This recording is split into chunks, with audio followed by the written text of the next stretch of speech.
Bonjour, c'est Lionel, le baladeur au fil de l'eau. Nous voici arrivés dans le département de la Loire, dans la plaine du Forez, pour ce quatrième volet de la descente de la vallée de la Loire. Nous allons commencer par voir le bassin de la Loire du côté de Saint-Étienne, où on exploitait autrefois la houille. Puis nous verrons des villages, des châteaux. Notre circuit sera souvent ponctué de d'étangs, résultat de l'extraction des graviers et du sable déposés par la Loire depuis plus d'1 million d'années. Bonne découverte. Notre itinéraire, qui fera 45 km environ, débute dans les mines du bassin de la Loire à Saint-Étienne.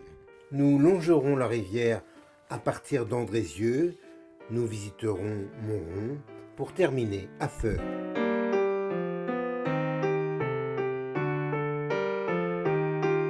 Saint-Étienne est devenue une ville agréable, alors qu'au 19e et au 20e siècle, c'était une ville très industrielle avec de vastes grassiers issus de l'exploitation de la houille.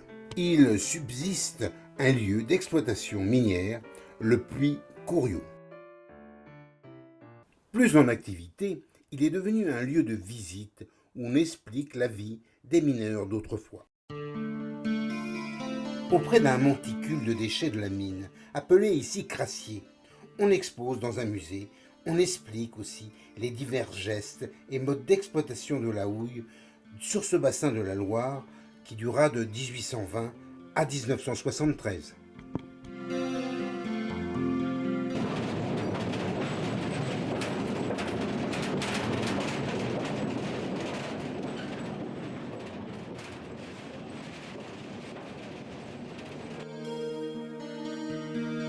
Descendu dans la mine, on se rend compte de la vie difficile qu'enduraient les mineurs.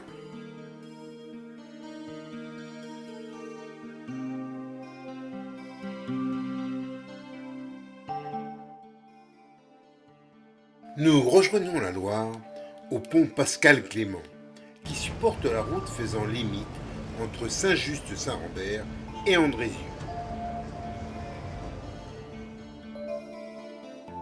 Une partie de l'histoire d'Andrézieux est liée à l'exploitation du charbon et à son transport. Le charbon de Saint-Étienne, exploité dès le XVIIIe siècle, fut tout d'abord acheminé par des charrettes vers Andrézieux notamment.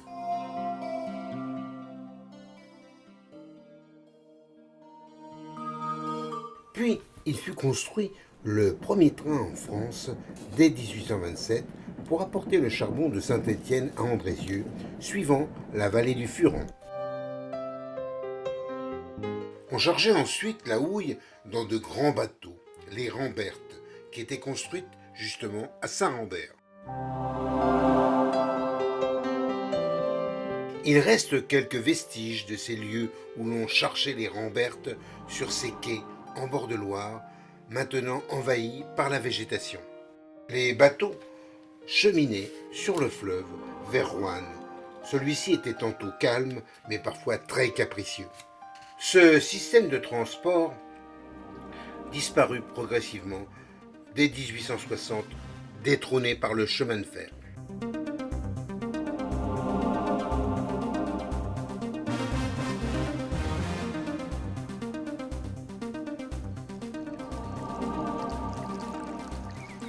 La Loire ici commence son périple dans la plaine du Forez, sous l'œil des hérons.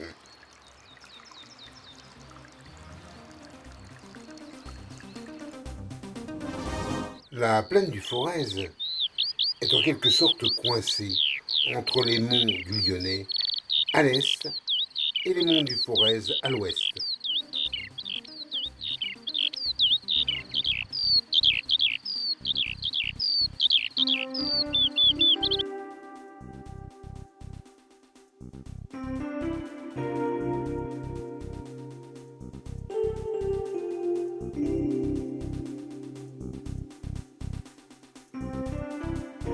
Au nord d'Andrézieux, un site d'exploitation des gravières a été réhabilité pour la détente et le loisir.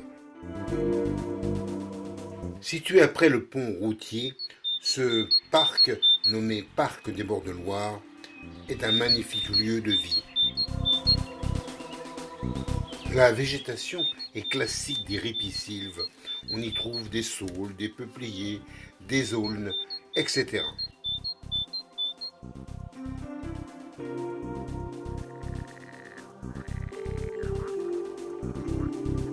Les gravières qui ne sont plus exploitées sont confiées à des sociétés de pêche pour des réserves halieutiques ou la pêche de loisirs.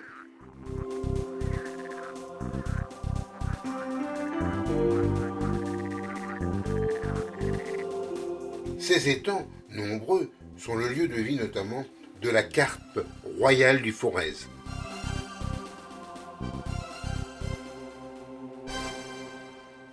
La perche est aussi à l'aise dans les eaux de rivière que dans les eaux stagnantes.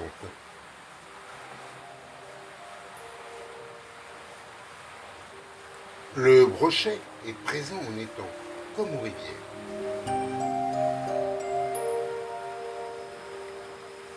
Les ablettes, les bouvières sont aussi des poissons présents dans ces eaux assez calmes.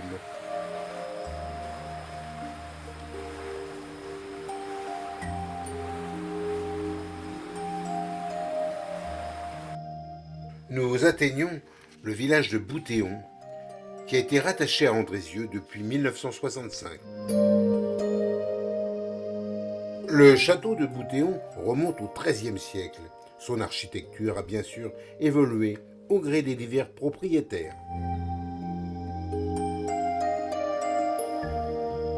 Propriété de la commune depuis 1999, ce château propose un centre d'interprétation de la Loire très riche et très didactique.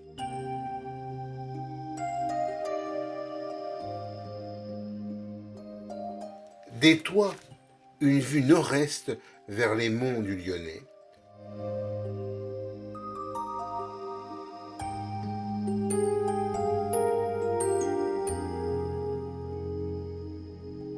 Vers le sud-est, c'est la direction de Saint-Étienne. On a une vue sur des terres dites de Varennes, zone de sable argileux, aride et inondée en hiver.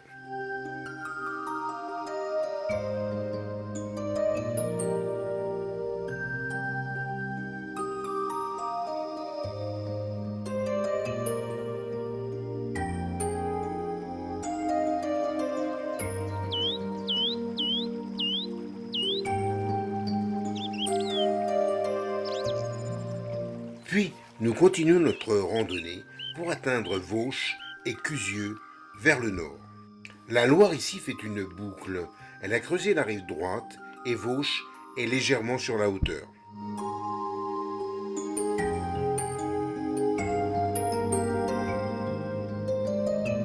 Rive gauche, la Loire ici a déposé des limons fertiles.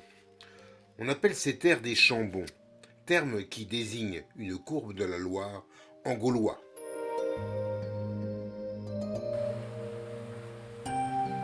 À Cratilleux, la déclivité est un peu accrue. La Loire se resserre un peu car elle forme ici des îles.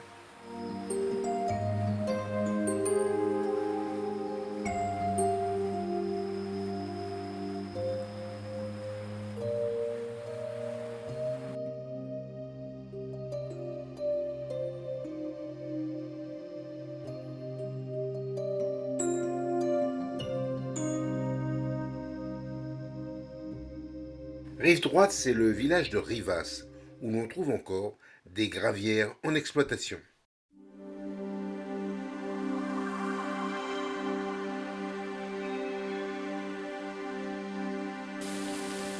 Vers Mélieu, la rivière continue sa descente par petites marches. Nous sommes ici à l'altitude de 345 mètres.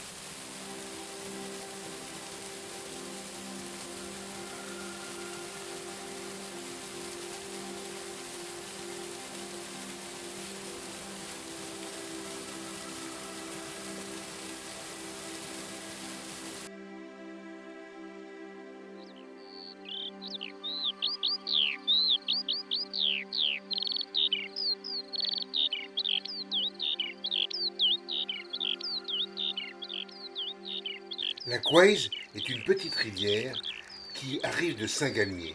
Elle vient ici se jeter dans la Loire, du côté de Montrond-les-Bains.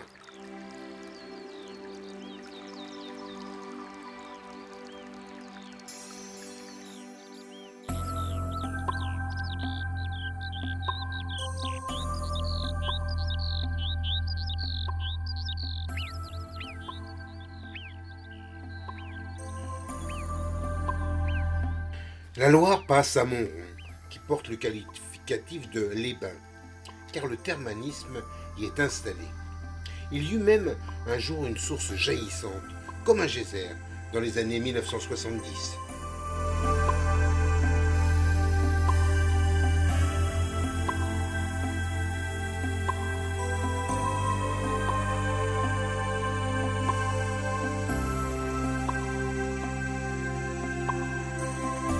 Le Montrond, site volcanique, a permis la construction d'un château féodal au XIVe siècle. Lors de la Révolution, le château sera incendié et le marquis, propriétaire, sera guillotiné.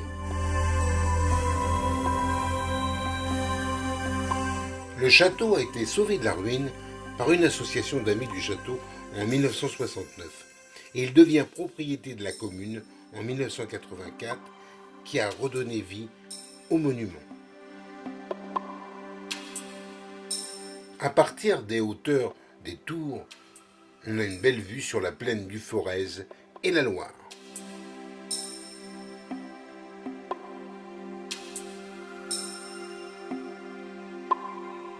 Nous passons à l'église Saint-Roch avec son toit et son clocher typique du Forez. À quelques kilomètres à l'est de Montrond, on peut jeter un œil sur le village de Bellegarde en Forez, qui ne manque pas de charme avec son vieux château.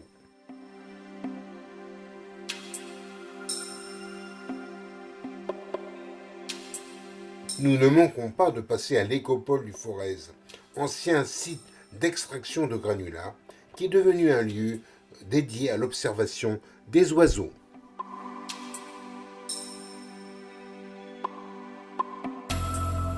Nous arrivons à Chambéon, où une magnifique et importante gravière a été aménagée pour le loisir.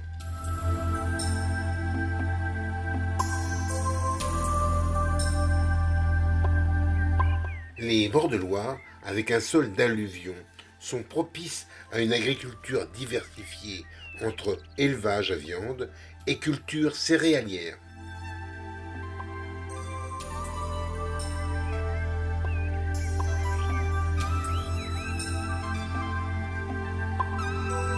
Le chemin de grande randonnée 89, qui emprunte la rive gauche, va nous conduire jusqu'à Feurs.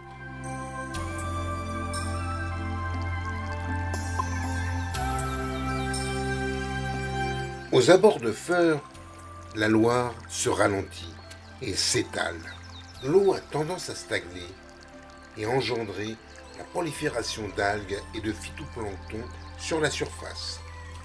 Un grèbe est à l'affût pour chercher sa nourriture. La carte IGN de Feurs nous montre une profusion d'étangs, anciennes sablières.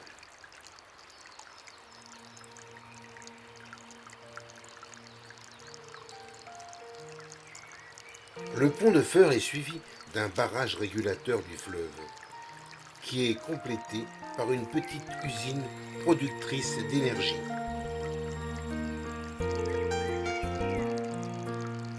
La ville compte quelques monuments à visiter, comme l'église Notre-Dame de Feurs, qui remonte au XIIIe siècle, ou la chapelle des martyrs de la Révolution française, qui fit ici 80 victimes. Il faut remarquer que Feurs possède un hippodrome, car la région est productrice du fameux trotteur forésien. Nous voici arrivés au terme de notre circuit au bord de Loire, qui nous offre l'image d'un héron bihoreau gris en train de pêcher. Je vous dis à bientôt pour la suite de la descente de la Loire.